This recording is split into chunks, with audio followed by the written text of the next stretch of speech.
Hi there, welcome back to the YouTube channel. We're back and here we go again, and today it's going to be Mendicant Guidelight, green, white and blue. I don't know why I keep saying different colors, I'm really sorry. For a star 3 legendary artifact creature robot. Its power is equal to the number of artifacts we control, and we have the start the engines bit, so we have the max speed going on. And once we hit max speed with Mendicant, whenever you cast an artifact spell you can pay an additional 1 and you get to copy it. Okay then. Now, I'm going to be 100% honest. Out of all the pairings and tricolours and 4 colours and 5 colours in Commander, blue-white is the one I always struggle with. And this deck I think is good, but seeing me play it's going to be complicated. I know that because my brain just does not work that way for some reason. It is good. I do enjoy it. I mean, after yesterday's deck with a video where we're talking about artifact creatures, it is all going to be vehicles today. So I think I've got it. I think I've cracked it for Commander. I've put it as a 3. It's probably going to be a 2 or a 3. It's not going to go any higher than that. I know that for a fact because of the cards that are in it. But it's going to be fun to play, I think. So here we go. Here's what today's deck looks like. So, starting at the beginning, we only have 17 creatures in the deck, which is kind of low and it does scare me a little bit, but they all have a real role to play in the deck. So, we've got the Hot Shot mechanic to crew anything with power 2, so anything that crew 4, we can hit with this. We've got the Canyon Volta coming in from Aetherdrift as well, so we can give any vehicles or mounts we crew with this flying. Gear Shift Ace comes in to crew vehicles and give them first strike. Interface Ace also comes in from Aetherdrift because I just like the fact that actually crews using its toughness rather than its power. Now I haven't put the Ox in, I'm aware of that. I am umming and ahhing over the Ox at the moment. It probably should be in here, but it's not here at the moment. So you can add this and the Ox and take one of the other cards out if you want. Kitsu Ace is quite nice. It can crew a vehicle, then when you attack with the vehicle, when your vehicle you control attacks, it either gains first strike or you can untap the Ace. So, yeah, okay, we'll cope with that plan. Samuel, Ace Avenger, comes in from Brothers War. Whenever you becomes tapped, exile top 6 cards of your library, you can cast a vehicle or artifact creature spell from among them and then put the rest on the bottom of your library in a random order. And as long as an artifact creature you control is attacking, prevent all damage that will be dealt to Samuel. So you can crew another vehicle, attack with this and the vehicle. This gets basically all damage prevention to it, and you still get to trigger the top 6 things, so I quite liked it. Cloud Spire Captain pumps up all our vehicles, our mounts, and then can saddle, so can crew as though it's 2 or more. Emery, Lurker of the Lock, lets us go and find artifact cards from our graveyard and put them into play once it gets away from summoning sickness. Hannah, the ship's navigator, returns our artifacts or enchantment cards from our graveyards to our hand. Lauren of the Third Path deals with artifacts or enchantments we don't like, then we get to do a bit of card drawing. Master of Ethereum pumps all our artifact creatures up, and its power and toughness equals the amount of artifacts and artifacts we control. Aeronaut Admiral gives all our vehicles flying. A bit weak at 3-1, but we'll hopefully be okay with that. Arkham Dagson also comes in. Sacrifice the artifact creature. Target artifact creature's controller sacrifices it, and then that player may search their library for a non-artifact creature card and put it onto their battlefield, and then shuffle their library. This really does help in this deck, so hence why he's here in this slot. Filigree Vector comes in, just chucks around a whole load of +1/+1 counters in the hope that we've crewed a load of our vehicles to make them bigger, and then can be used to crew something at 1. Leonin Arbus gives all our wonderful artifacts hexproof, so they become a little bit harder to remove until this vanishes.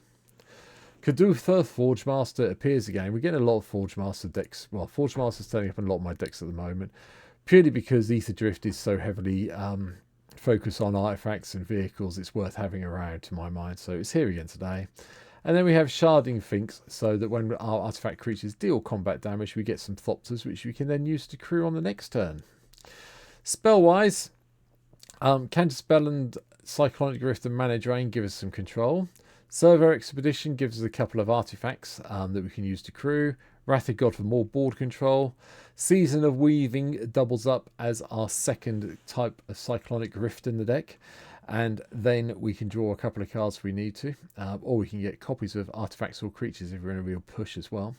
And then I really wanted some way in case all our artifacts do get killed off. So brilliant restorations in to return them all from the graveyard to the battlefield if that happens.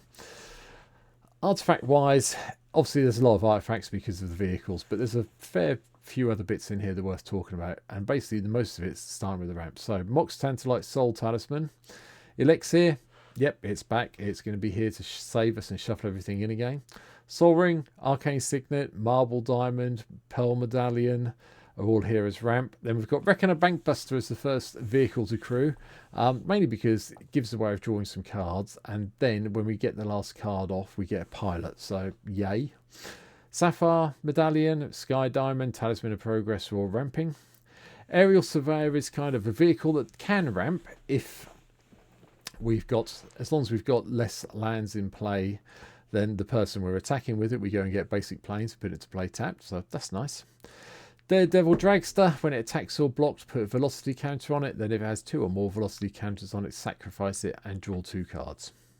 Yeah, okay, I'll cope with that. That's fine. A little bit of card draw.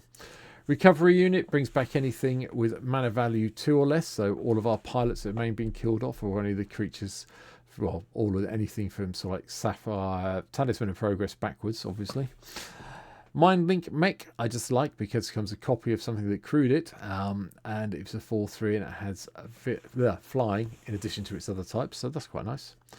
The Peace Walker Colossus is back to turn all our vehicles into artifact creatures and just do it that way if we need to. Prodigy's Prototype, whenever one or more vehicles you control attack, you get some pilot tokens. Yep, okay, we've got ways of getting pilots, this is good. An Unidentified Hovership gives us a way of taking out things that have toughness 5 or more. Aetherflux Reservoir is one of the targets. I've left it in. It's one of the targets that we can go and get with Arkham Dadsum. It gives us another way of winning the game if we need it. So we should be casting enough spells to get up to 50 life to just draining people for 50 if we're lucky. The Crystal Skull Izu Spyglass gives us a bit of ramp. We can play historic lands and cast historic spells from the top of our library, which obviously all the artifacts are, along with some of the legendary creatures. Racer's Scoreboard is just here to give us a bit of card draw. We draw 2, then discard 1, and as soon as we hit max speed, which we're trying to do with Mendicant, we get to reduce the cost for all our spells by 1. So nice little artifact, sits and does nothing really until we get there. However, Thousand Moons Smithy is just good. At the beginning of your pre-combat main phase, you may tap 5 untapped artifacts and or creatures we control and transform it into the barracks. And then whenever we cast an artifact or creature spell using mana by the barracks, create a white gnome soldier artifact creature token with power and toughness equals number of artifacts and creatures we control. Yeah, we want to get this in play and get it transformed ASAP, basically. So, you know, let's go for it. Knight Paladin from 40k land, just because there's 44 damage to each opponent when it comes into play, and it gets to be crewed 1. It's a 6/6 with trample. Mirrorworks just gives another way of copying our artifacts when they come into play. Pay 2 extra on the mana cost of anything to get a copy of it. So, yep, we'll risk it. Salvation Engine from Aetherdrift. Other artifact creatures you control get +2/+2, and whenever this vehicle attacks, return up to 1 target artifact card from your graveyard to the battlefield. Now it's crew 6. So it's not the easiest one in the world to crew, but if you can get there and make it work, I think you're going to be happy with it. I really do. Chimley, the Inner Suns, we get a bit of discovery going on at the end of each turn. The Pridwen, Steel Flagship from Fallout. Whenever another non-token artifact enters the battlefield under our control, we get 2/2 Human Knight. Like that plan. That's good. Small things we can use to crew our vehicles with. Chromatic Orrery to get around all the mana casting cost restrictions, and yeah, we might be able to pay 5 and draw 2 at some stage if we want to. Reaver Titan for 40k, protection for mana value 3 or less, so let's ignore Swords to Plowshares, Condemn, Terror, XYZ, not Terror. Terror's a bad choice. Go for the throat. Yeah, we can just ignore it. But whenever it attacks, it deals 5 damage to each opponent. Again, crew cost a little bit high at 4, but it's doable quite easily with this deck, I feel. Valor's Flagship also comes in. Crew 3 for a flying first strike, lifelink 7/7. Yeah, that's pretty good. But if we're in a pinch, we can pay white 2 and X to cycle it, which gives us a card draw, and then get a whole load of pilot tokens, which might be even better, but we'll see. Perhelion 2 comes in, crew 4. When it attacks, get the 4/2/4/4 angel creature tokens into play that attack with flying and vigilance that are attacking. And then to make sure all of our artifacts stay in play, we've got Darksteel Forge. Another target we can go and find if we need to with Arkham Dagsum. Enchantments. Artificer class makes complete sense in this deck. First artifact spell we cast costs 1 less each turn, and then we get to look at the top card. It becomes level 2, reveal the cards from top of your library until you reveal an artifact card, put it in your hand, the rest on the bottom of your library. And at level 3, at the beginning of your end step, create a token that's a copy of a target artifact you control. Yep, like that plan. That's cool. Born to Drive, just a way to channel to get a couple of pilot tokens. If we need to cast it as an aura, something's probably gone very wrong, but it could give us a win. Anointed Procession is obviously in to make sure that all the pilot tokens we're creating we get extras of, along with Smothering Tithe to make sure we get all the mana we need, getting the treasure tokens. And Thopter Spy Network, we should be able to get Thopters on a regular basis and then draw cards when we hit with all our lovely vehicles. Beyond that, we have gone heavy on the lands. We've got 38 lands in the deck. The usuals are all here for blue and whites, but we've also got Academy Runes. We've got Castle Ardenvale, because the push this produces a human token we can use to crew.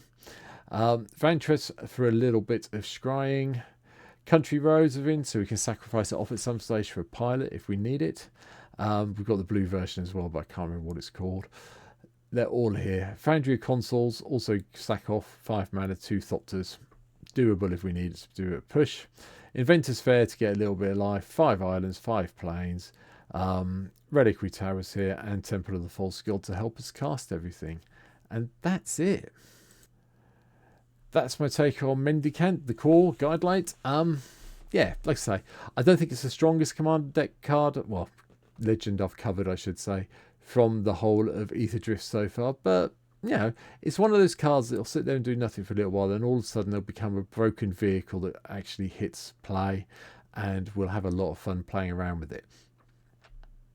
But at the moment, I think I've hit the ones we want to have in. But if there's something you think I've missed, please, please, please leave me a comment down in the comments down below. If you could hit the subscribe button, I'd love that as well. Come and subscribe here on the YouTube channel. It doesn't cost you anything. Yeah, get me past 613, I'd really appreciate it. And if you want to see me play Mendicant on stream, come and give me a follow. There's a link down below to Twitch as well. You can come and see me over there. There's 267 people over on Twitch at the moment, and you know, we don't get many, but we get about 10 to 15 people watching a night, so it's good fun, and we always chat in the chat, so you know, help out with any big commander decks you need building, so on and so forth. But for now, thanks for watching. Let me know if there's anything else you want me to add into this deck, and we can have a look at it. But for now, see you soon, and I'll be back tomorrow with another one. Take care. Bye bye.